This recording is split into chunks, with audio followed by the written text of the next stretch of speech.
Bismillahirrahmanirrahim. Assalamualaikum warahmatullahi wabarakatuh. Waalaikumsalam warahmatullahi wabarakatuh. Selamat siang teman-teman semuanya.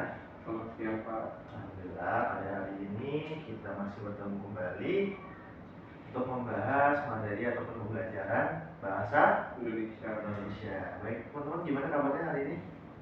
Alhamdulillah, sehat-sehat aja. Sehat. Alhamdulillah. Gimana tadi pembelajaran di sekolahnya? Seperti biasa Pak. Luar biasa. Gak ada yang gimana ya? Iya. Tapi paham nggak sama pembelajarannya? Paham. Tadi siang belajar apa? Tadi pagi udah belajar apa? Kalimat efektif dan kalimat Bahasa Indonesia ya? Iya. Oke, baik. Karena tadi di sekolah juga udah belajar bahasa Indonesia, sekarang kita belajar bahasa Indonesia. Oke. Baik, pada hari ini kita akan membahas materi mengenai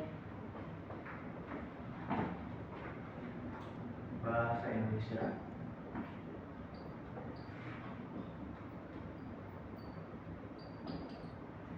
Mengenai kalimat fakta dan kalimat opini.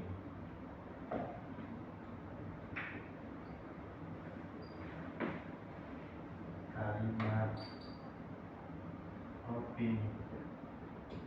Teman-teman udah pernah dengar sama kalimat fakta dan opini? Pernah dengar fakta itu bagaimana, opini itu udah pernah dengar? Udah pernah dengar lah ya, karena sering juga dibilang-bilang sama itu tuh fakta, itu kan fakta, itu kan opini gitu ya. Tapi teman-teman ini sebelum kita masuk pembahasannya, saya ada gambaran, ada sebuah istilah di mana istilah itu dibilangnya gini. Nanti kalau bangun siang rezekinya dipatok ayam. Pernah dengar ya? Pernah dengar. Itu teman-teman dengar dari mana? Dari media sosial kah? Dari mama. Dari mama. Iya. Oke, berarti kurang lebih sama ya kita ya. Karena saya juga dulu sering dibilang sama orang tua saya ketika mau bangun pagi nih. Tapi saya telat bangunnya karena kita sekolah ya dulu masih kecil, sekolah ya, masih kecil. Saya masuk sekolah Pak. Iya, kamu masih sekolah. Apalagi yang masih sekolah kayak teman-teman nih sekarang kan. Kalau bangun pagi ntar rezekinya dipatok ayam, padahal menurut teman-teman itu suatu hal yang benar nggak sih? Menurut teman-teman gimana? Nggak benar. Nggak benar. Berarti kalau nggak benar itu kategorinya termasuk fakta atau opini ya? Opini, karena itu pendapat. Karena itu pendapat ya. Siapa sih yang nyiptain kata-kata kayak gitu ya? Karena kan nggak semua orang ya yang beraktivitas tuh di pagi hari. Teman-teman kayak untuk di kehidupan sekarang kayak udah nggak relevan lagi saya rasa ya. Karena mungkin kalau kita kaitkan kehidupan zaman dahulu mungkin oke lah ya, karena orang malam hari itu tak ada lampu, jadi tak ada yang berkegiatan, tak ada yang bekerja gitu di malam. Jadi gimana kalau sekarang nih? Sekarang teman-teman tahu nggak Indomaret Fresh tahu? Tahu. Yang bukanya 24 jam tahu? Tahu. Nah itu setahu saya pekerjaannya itu ada 3 sesi ataupun apa bahasanya? 3 sesi atau 3 shift? Nah 3 shift. Ada yang shift pagi, shift siang, kemudian shift malam. Shift paginya pagi ke siang, shift siangnya siang ke malam, malamnya malam ke pagi. Nah otomatis kalau misalnya kita mau menganggap istilah yang saya sampaikan tadi, nanti kalau bangun siang rezekinya dipatok ayam, berarti otomatis rezeki yang orang dapat si malam tuh dipatok ayam, nggak dapat rezeki dong, padahal mereka bekerja. Berarti suatu hal itu ataupun peristiwa tadi ataupun masalah tadi istilah dan itu dapat kita kategorikan terhadap kalimat opini. Benar sekali ya. Kurang lebih teman-teman udah dapat gambarannya nih, yang mana yang opini, yang mana yang fakta. Baik, kita masuk, akan ada 3 sub pembahasan terkait materi kita hari ini. Yang pertama tentunya pengertian kalimat fakta,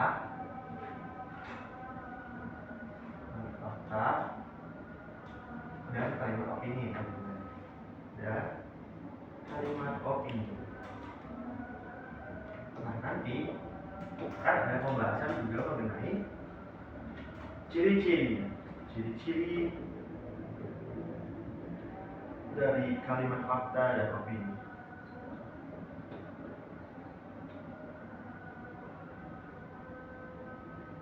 Dan opini. Kemudian, ciri-ciri supaya teman-teman bisa bedain yang mana kalimat fakta, yang mana kalimat opini itu nanti akan ada tuh tanda-tandanya gitu. Tanda-tandanya.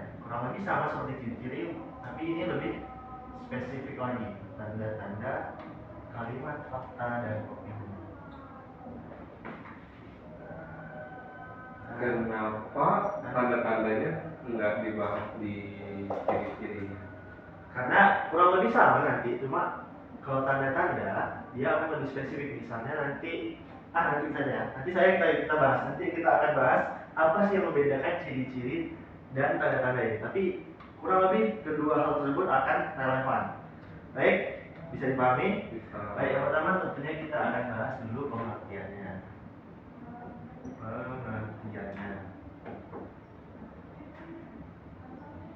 Nah, kalau kalimat fakta tuh apa sih pengertiannya? Kalimat yang bisa dibuktikan kebenarannya. Oke, kalimat yang bisa dibuktikan kebenarannya. Baik, kalimat fakta adalah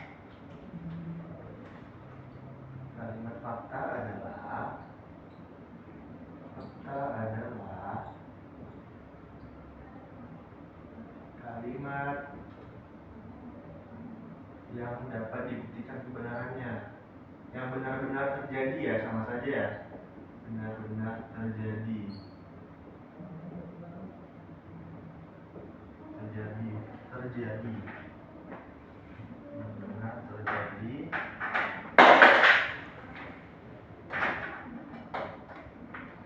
terjadi, dapat dibuktikan kebenarannya.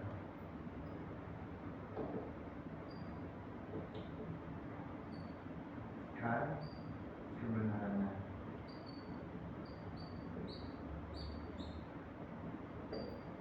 Oke, kalimat fakta adalah kalimat yang benar-benar terjadi. Maksudnya kalimat atau yang merupakan peristiwa ataupun sebuah masalah yang dapat kita buktikan kebenarannya atau benar-benar terjadi pada kenyataannya gitu.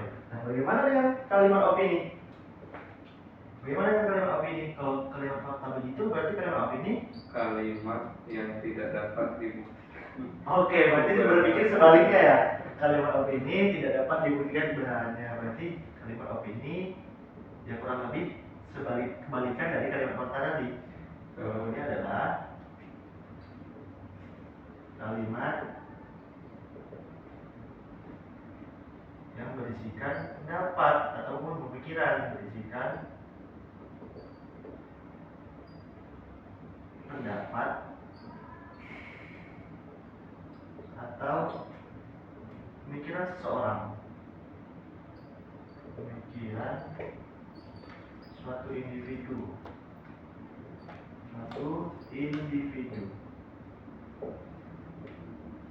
Nah, kalimat opini adalah kalimat yang berisikan pendapat atau pemikiran suatu individu. Berarti kalau dia udah individu, konteksnya udah individu, berarti itu merupakan opini. Beda halnya dengan kalimat fakta yang benar-benar terjadi, pasti semua orang menganggap itu kebenarannya gitu. Nah, nanti kita akan bahas terkait ciri-cirinya supaya teman-teman lebih paham yang mana sih yang kalimat fakta, yang mana sih yang kalimat opini. Baik, kita udah clear permasalahan mengenai pengertian. Selanjutnya kita akan bahas mengenai ciri-cirinya.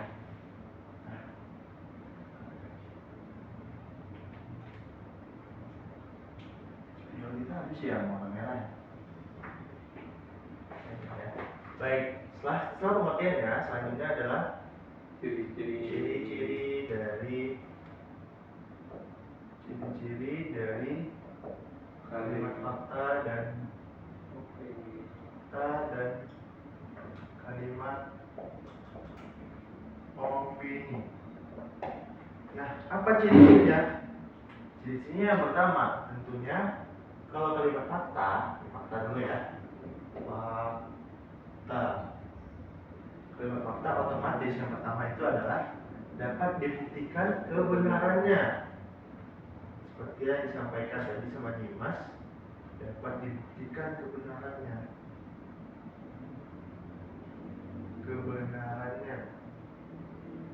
Maksudnya gimana tuh Kak kebenarannya dapat dibuktikan?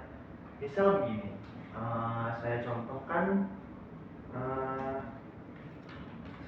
nih, Presiden RI Presiden RI yang menjabat selama 2 periode adalah Presiden SBY. Salah. Oh, SBY kan cuma 1 periode.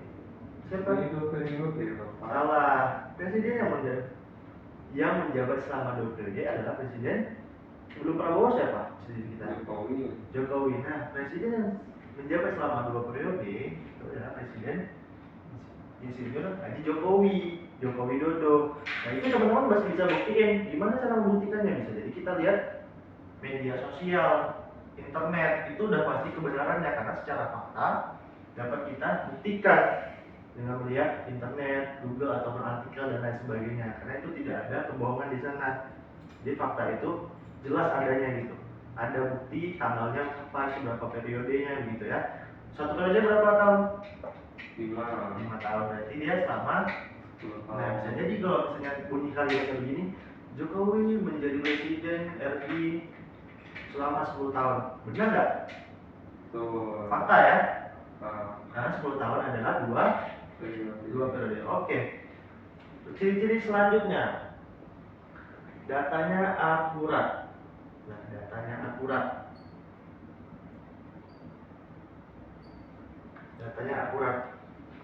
Datanya akurat misalnya begini, karena kita tadi bahas presiden ya, kita masih bahas presiden aja nih. Datanya akurat, misalnya begini. Prabowo sebagai presiden 2020, Prabowo Subianto merupakan presiden RI pada tahun 2025 sampai dengan 2024 Pak. 2024 ya, hitungannya 2024 sampai dengan 2029 berarti ya. Ya. Nah, berarti begitu. Itu dapat kita buktikan datanya akurat 2024 sampai 2025 atau 2025 sampai 2030 mungkin begitu ya. Nah, pasti itu akurat. Kenapa akurat? Karena tak mungkin bohong dari tahunnya. Karena kalau misalnya nanti dia menambah periode, mungkin akan beda cerita lagi. Ya kan? Kalau misalnya nanti dia menjadi presiden yang 2 periode sama halnya dengan Bapak Jokowi, mungkin akan berbeda lagi narasinya begitu ya. Jadi datanya akurat itu merupakan kalimat Oke. Next, selanjutnya.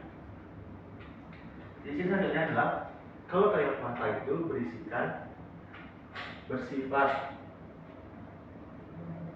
kuantitatif,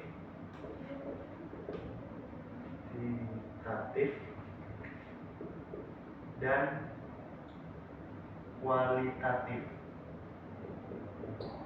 Maksudnya gimana Kak? Kuantitatif dan kualitatif itu?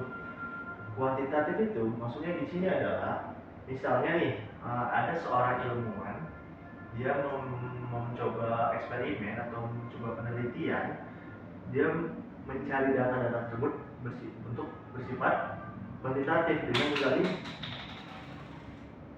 menggali pengetahuan yang bersifat kualitatif, kemudian dinarasikan secara kualitatif dan tidak ada unsur kebohongan di dalamnya. Misalnya begini, si peneliti tersebut ataupun si ilmuwan tersebut meneliti misalnya ada yang bilang begini tentang artikel penemuan alien karena ada jejak kakinya gitu kan, ada jejak kaki sebanyak saya melihat ada alien sebanyak 8 gitu kan, kemudian dinarasikan ada alien di sini, dia tiba pada malam hari tepatnya pukul ini dan jejak kakinya berjumlah sekian alien tersebut sepertinya berkaki 4 gitu kan. Itu dapat kita nyatakan bahwasanya dia bersifat kuantitatif dan kualitatif, berarti itu adalah tapi bisa dibuktikan kebenarannya. Bisa dibuktikan kebenarannya karena dia misalnya dia tentunya dia mengambil gambar ataupun mengambil dokumentasi terkait alien tersebut. Tidak hanya merekayasa melalui omongan saja, tapi ada bukti fisiknya. Baik lagi dengan didukung oleh kebenarannya yang dapat kita dukung. Selanjutnya, bersifat objektif.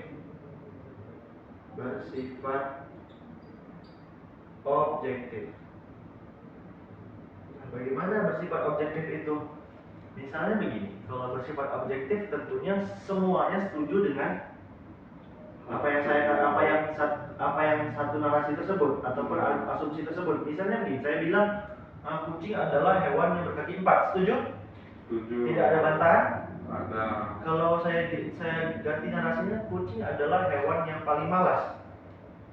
Belum Belum tentu kan? Kucing adalah hewan yang paling lucu. Belum tentu, karena bisa jadi orang-orang berpikir kucing itu hewannya serem. Jadi bersifat subjektif atau objektif tadi itu adalah secara keseluruhan orang setuju dengan pendapat itu. Ayam hewan yang berkaki dua.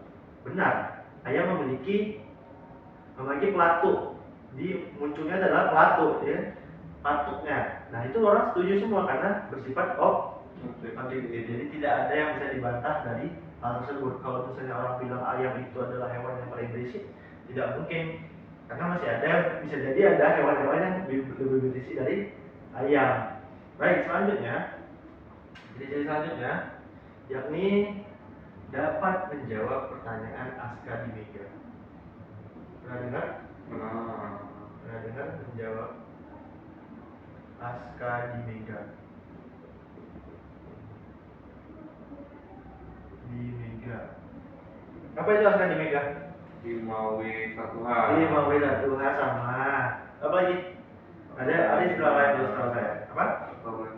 Ada Askadimega, ada adik Simba dan 5W1H sama-sama. Maksudnya kalau 5W1H itu apa aja sih? Why, what, when, where, how. Oke, berarti kalau Askadimega apa, siapa, kapan, di mana, mengapa, bagaimana. Kalau adik Simba sama aja, apa, di mana, siapa, mengapa, dan bagaimana, sama. Jadi misalnya ada sebuah berita kecelakaan, misalnya ada berita kecelakaan, telah terjadi kecelakaan di jalan HS Subrantas. Di mana terjadinya kecelakaan tersebut? Di jalan HS Subrantas. Tepatnya mungkin telah terjadi kecelakaan di jalan HS Subrantas, tepatnya di depan Alfamart misalnya begitu. Di mana kecelakaan tersebut terjadi? Di Subrantas, di depan Alfamart. Kemudian misalnya lagi, siapa yang menjadi korban pada kecelakaan tersebut? Ada misalnya bapak-bapak dan ibu-ibu berjumlah 4 orang misalnya. Nah, bisa terjawab dari pertanyaan siapa tadi, kapan peristiwa terjadi, kapan kecelakaan itu terjadi. Sore hari, tepatnya pada pukul 16.00 misalnya begitu. Berarti itu merupakan sebuah kalimat karena bisa menjawab pertanyaan Askadimega ataupun adik Simba dan 5W1H. Next, selanjutnya, kalau peristiwa ataupun masalah ataupun kalimat fakta yang diberitakan biasanya itu sudah peristiwa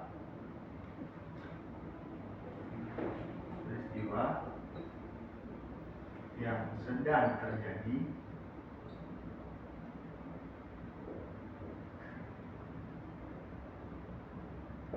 atau sudah terjadi.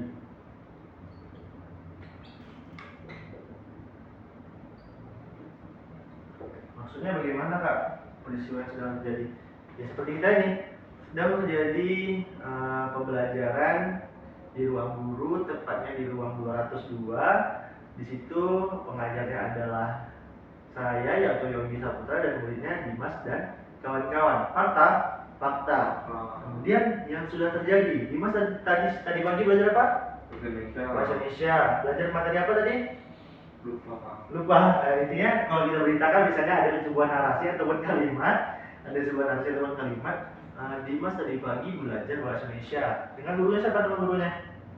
Pak Joko. Dimas tadi pagi belajar bahasa Indonesia dengan Pak Joko. Benar kan? Benar. Sudah terjadi. Kalau misalnya besok Dimas, kita ganti narasinya, Dimas besok belajar bahasa Indonesia dengan Bu Nina. Belum tentu, siapa tahu yang masuk adalah Pak Joko. Kan belum tentu, bisa jadi karena kemungkinan guru bahasa Indonesia ada 2 dan mereka bergantian, bisa jadi. Jadi peristiwanya belum terjadi. Nah, kalau fakta, dia peristiwanya sudah terjadi atau sedang terjadi. Kemudian yang terakhir, kalau kalimat fakta itu disampaikan secara deskriptif.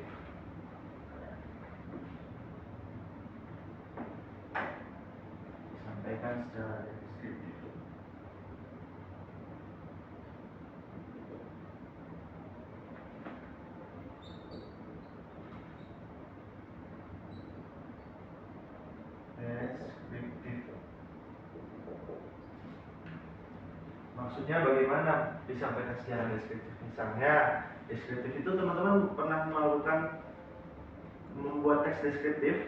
Pernah ya. Misalnya saya mendeskriptifkan kursi ini deh.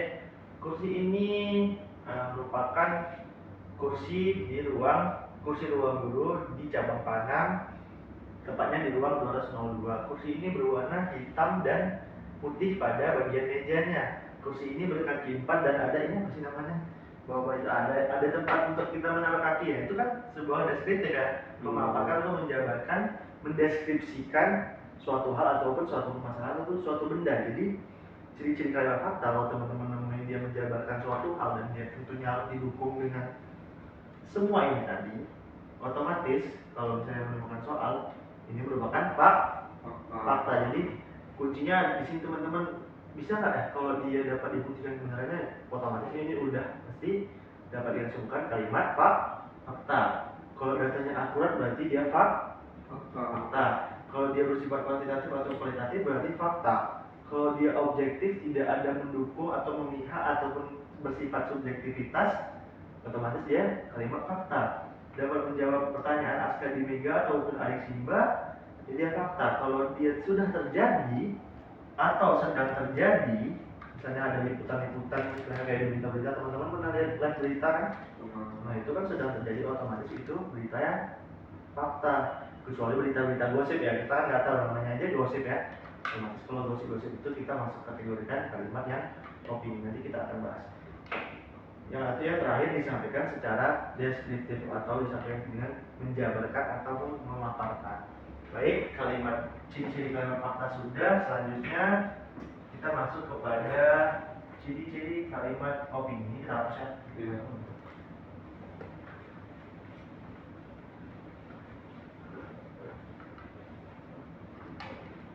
Kalimat opini.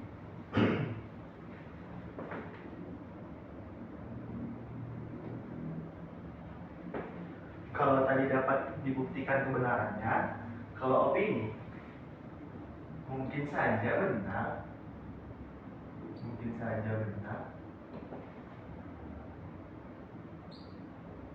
atau salah, atau mungkin salah. Misal begini, ada teman-teman pernah nggak dengar berita dulu banget, teman-teman saya rasa udah hal lahir ya, karena dulu ada berita di mana akan kiamat. Nah, berita akan kiamat 2000 berapa ya dia bilang akan kiamat itu 2010 mungkin ya, seingat saya. Akan terjadi kiamat pada tahun 2010 kata si pemerintah tersebut. Dan bahkan ada filmnya ya, teman-teman pernah nonton nggak filmnya? Enggak ya, mungkin belum masanya ya pada saat itu ya. Dan bahkan difilmkan itu. Tapi alhamdulillah sampai sekarang kita masih sehat walafiat, belum ada kiamat, tak ada kiamat. Bahkan sampai 2025 alhamdulillahnya kita belum mendengar kabar-kabar itu gitu kan. Mungkin saja kalau kiamat kecil beda ya. Kalau ada kiamat kecil mungkin kayak banjir, kayak gempa-gempa, tapi ada lah ya. Nah, kalau opini mungkin saja benar atau salah. Ya kalau narasinya dia bilang begini, kiamat akan terjadi. Sudah pasti jelas agama mana yang bilang kiamat itu nggak ada. Pasti kita, karena hidup di dunia ini tak abadi, karena dia benar kalau dia narasinya begitu, karena akan ada kiamat. Nah, selanjutnya kalau yang datanya di kalimat fakta tadi akurat, otomatis ya di sini datanya tidak pasti.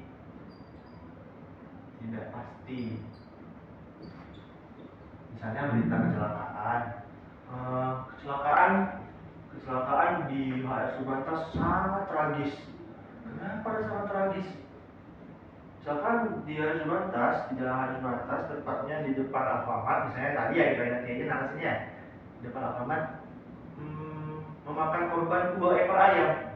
Kan nggak ada tragis-tragisnya, meskipun tragis ya bagi keluarga-keluarga ayam-ayam tragis ya. Tapi kalau secara kita kayak secara manusiawi, dari mana sisi tragisnya ya nggak sih? Dari mana tragisnya kalau misalnya korbannya cuma 2 ekor ayam? Ternyata itu tuh hanya iming-imingan si pemberita aja supaya menarik rupanya ditabrak itu 2 ekor ayam. Mungkin akan berbeda kalau dia bilang sangat tragis, memakan korban sampai 10 orang meninggal, 10 orang luka-luka, 2 orang patah kaki misalnya begitu kan, itu akan lebih bisa kita simpulkan bahwasanya itu peristiwa yang tragis atau kecelakaan yang tragis gitu ya. Jadi kalau kalimat fakta itu pasti ada unsur-unsur iming-imingnya mungkin supaya pembaca itu menarik membaca, padahal tidak sesuai dengan faktanya begitu. Korbannya aja ayam dari mana sih tragisnya gitu ya. Mungkin tragis bagi keluarga-keluarga ayam tadi. Baik, selanjutnya kalau kalimat fakta tadi bersifat kuantitatif atau kualitatif, kalau ini tentunya kalau ini berisikan pemikiran atau pendapat. Nah, pemikiran pendapat itu gimana sih? Menurut Dimas deh, pemikiran atau pendapat pernah nggak di sekolah atau di kelas tuh berpendapat? Nah, misalnya gimana? Kalau misalnya saya bilang hewan yang paling lucu itu apa Dimas? Buaya. Buaya, Bang. Coba Dimas narasikan bahwasanya Dimas tuh memang bilang buaya itu lucu. Menurut saya, menurut saya adalah hewan yang paling lucu dan menggemaskan. Menurut Dimas buaya adalah hewan yang paling lucu dan menggemaskan. Tapi kalau kita lihat buaya nggak ada serem-serem, nggak ada lucu-lucunya nggak sih? Tapi itu menurut Dimas, baik lagi itu adalah isi pendapatnya Dimas atau pemikiran Dimas gitu. Tapi kalau secara kita lihat langsung, mungkin hampir semua orang bilang buaya itu serem, yang nggak ada yang lucu. Tapi bisa jadi ada satu ataupun 2 orang itu bisa jadi ada, karena buaya itu bisa jadi orang bilang lucu gitu. Tapi mungkin kalau kita lihat secara langsung tak ada lucu-lucunya ya gitu. Tapi baik lagi itu tetaplah sebuah pendapat tetaplah pendapat, berarti dia merupakan sebuah opini. Kemudian memang lucu loh Pak. Menurut Dimas mungkin ya, tapi menurut saya tidak. Mungkin menurut Dimas teman-temannya lain setuju nggak buaya lucu? Iya. Setuju juga teman-teman lain, supaya setuju bahwasanya buaya lucu. Aduh kacau nih. Baiklah, kita lanjut ya. Bersifat, kalau kalimat opini bersifat subjektif benar, karena tadi kalau fakta bersifat objektif otomatis si opini kebalikannya. Subjektif itu bagaimana? Ada yang tahu? Subjektif itu bagaimana? Ada yang tahu ya? Subjektif itu misalnya begini, ada sebuah stasiun TV, kita bahas politik lah ya. Stasiun TV tersebut dia pro terhadap partai A, misalnya begitu. Stasiun TV tersebut dia pro terhadap partai A. Ketika dia memberitakan tentang si partai A, stasiun TV itu berlebih-lebih gitu, maksudnya partai ini merupakan partai terbaik, bla bla bla, karena calonnya adalah calon yang sangat baik, bagus, sangat manusiawi, sangat bermasyarakat, sangat ramah dan apa. Namun ketika menyuarakan atau memberitakan partai lain, dia biasa-biasa aja gitu. Jadi itu adalah sifat yang subjektif. Jadi ada keberpihakan. Kemudian misalnya kita ambil contoh lagi, ada media sosial misalnya Instagram gitu ya. Dia tuh sebuah promotor konser gitu. Dia bilang konser misalnya konser apa ya? Bruno Mars. Konser Bruno Mars di Jakarta itu merupakan konser yang paling ramai. Padahal kalau kita riset masih ada konser-konser yang lebih ramai dari itu gitu. Ya kan? Tidak hanya konser Bruno Mars, mungkin sebelumnya ada konser apa ya sekiranya kalau di K-pop mungkin akan lebih ramai lagi kan. Kita nggak tahu gitu kan. Siapa tahu itu memang giringan ataupun iming-imingan dari si media tersebut supaya medianya ramai gitu kan, ataupun si promotor tersebut supaya acara dia ramai gitu ya. Jadi itu adalah subjektif, bersifat subjektif.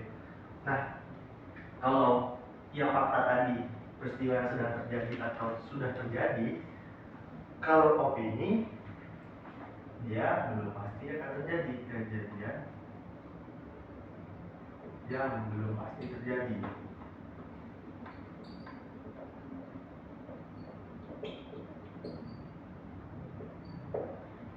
Maksudnya bagaimana? Teman-teman pernah nggak sih kayak ada di berita tuh dia bilang nanti akan ada pesawat jatuh gitu kan tahun 2020. Misalnya ini kita kan udah 2025 ya. Nanti ada aja tuh di berita tuh kayak apa ya, peramal ya bahasanya ya. Maksudnya orang pintar ya, peramal tuh dia bilang 2026 nanti akan ada pesawat jatuh, kemudian 2026 nanti akan ada gunung meletus. Nah itu kan hanya ramalan, namanya aja peramal ya, jadi peramal kan bukan juga Tuhan, dia nggak tahu apa yang akan terjadi ke depan, cuma dia hanya berbicara bahwasanya akan terjadi ini gitu kan. Itu hanya meramal yang peristiwa yang belum pasti akan terjadi, nah gitu.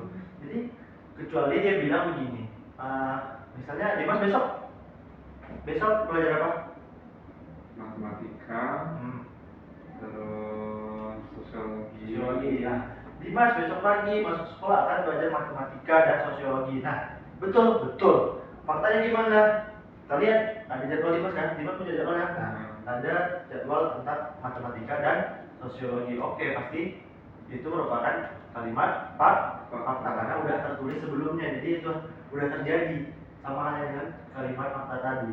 Selanjutnya, kalau yang tadi disampaikan secara deskriptif, kalau kalimat opini itu dia ada argumentatif di dalamnya, ada argumentatif dan persuasif. Argumentatif itu bagaimana kak? Persuasif itu bagaimana kak? Argumentatif ya begini, misalnya banjir terjadi disebabkan perilaku membuang sampah sembarangan.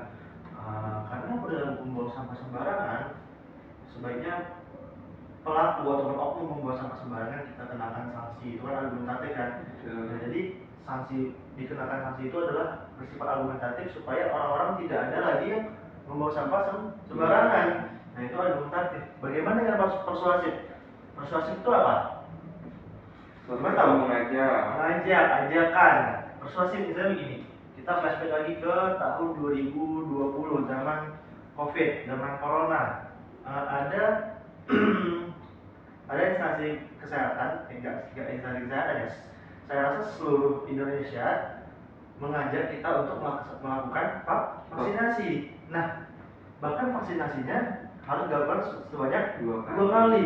Nah, itu kan ayo vaksinasi agar keluarga Anda terbebas dari virus corona. Nah, itu kan bersifat persuasif. Padahal secara yang kita lihat, Dimas kemarin vaksinasi berapa kali? Sekali. Tapi kena corona nggak? Enggak. Nah, dia bilang supaya tidak terkena corona harus vaksinasi 2 kali. Tapi teman-teman saya, bahkan saya juga, saya hanya melakukan vaksinasi sekali tapi kena juga gitu, kena corona juga. Jadi itu kan hanya persuasif. Makanya harus 2 kali pak. Mungkin bisa jadi ya. Tapi teman saya ada juga yang vaksinasi 2 kali dia tetap kena gitu. Bahkan karena vaksin dia jadi kena. Nah itu kan kita tak bisa membuktikan ya. Mungkin secara riset, mungkin kalau misalnya memang itu benar gitu secara riset secara kesehatan, bisa jadilah itu menjadi kalimat yang fakta gitu. Tapi secara kita lingkungan saja ada yang tak vaksin 2 kali tapi dia bebas corona, kita kena corona tapi aman-aman aja dia. Namun tapi mungkin pak maksudnya pemerintah lah misalnya kan yang mengajak masyarakat bervaksin biar nggak kena COVID itu karena biar apa ya? Biar mencegah gitu. Bukan berarti orang yang udah vaksin nggak kena gitu. Bebas dari itu semua. Otomatis kalau memang dia konteksnya mencegah belum tentu ya. Cuman bahasanya mungkin disederhanakan agar semua kalangan tuh jadi paham dan melakukannya. Supaya namanya konteksnya mencegah ya. Jadi supaya orang-orang tuh melakukan hal tersebut gitu ya. Jaga ya. Betul sekali. Mungkin itu maksudnya. Tapi kalimat ayo atau mari gitu kan, itu pasti merupakan kalimat yang persuasif atau yang termasuk dalam kategori kalimat fakta dan opini. Oke, selanjutnya berarti yang ini udah, ciri-ciri sudah, yang terakhir kita ini udah ya, kita hapus dulu ya.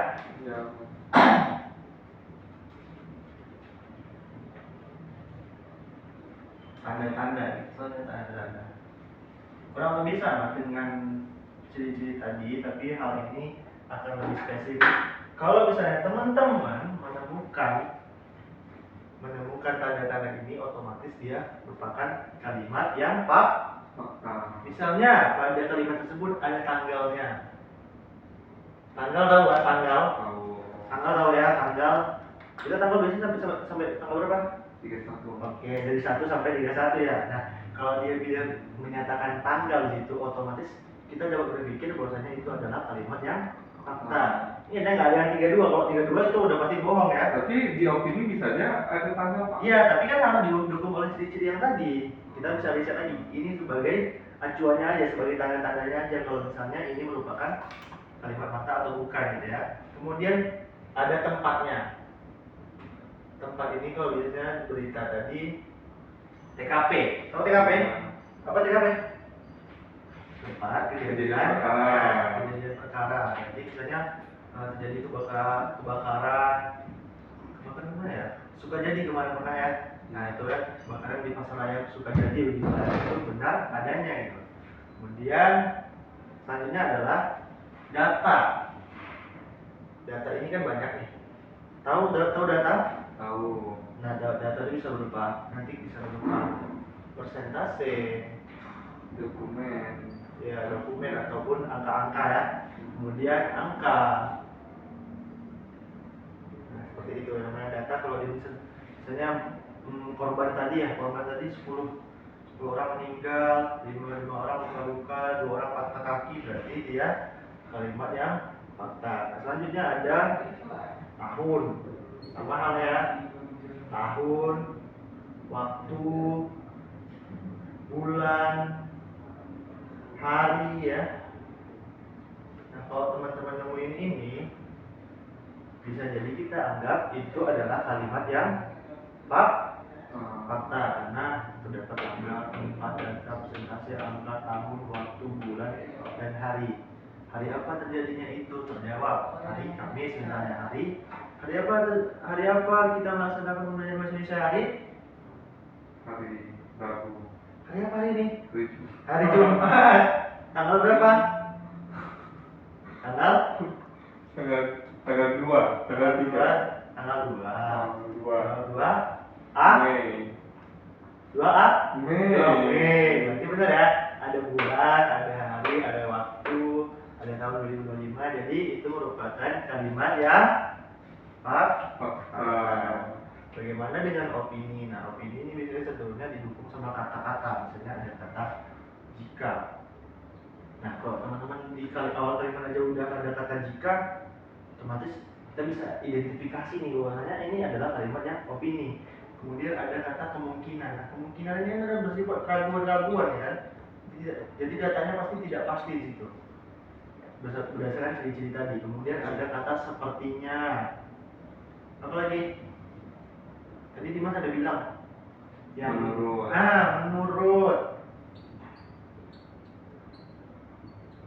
Menurut apa lagi? Sangat. Misalnya ada kata sangat tragis tadi itu kan belum tentu tragis sekali ya. Kemudian temannya sangat tuh paling. Ada kata paling lucu, paling bagus, Tapi kata sangat dan paling bisa digunakan untuk apa? Kalau misalnya dia didukung oleh data-data tadi, bisa jadi kita bilang fakta. Misalnya kayak sangat tragis karena memakan korban jiwa berapa. Nah, itu tadi bisa jadi kita kategorikan kalimat yang fakta gitu. Kemudian misalnya ada kata misalnya di situ.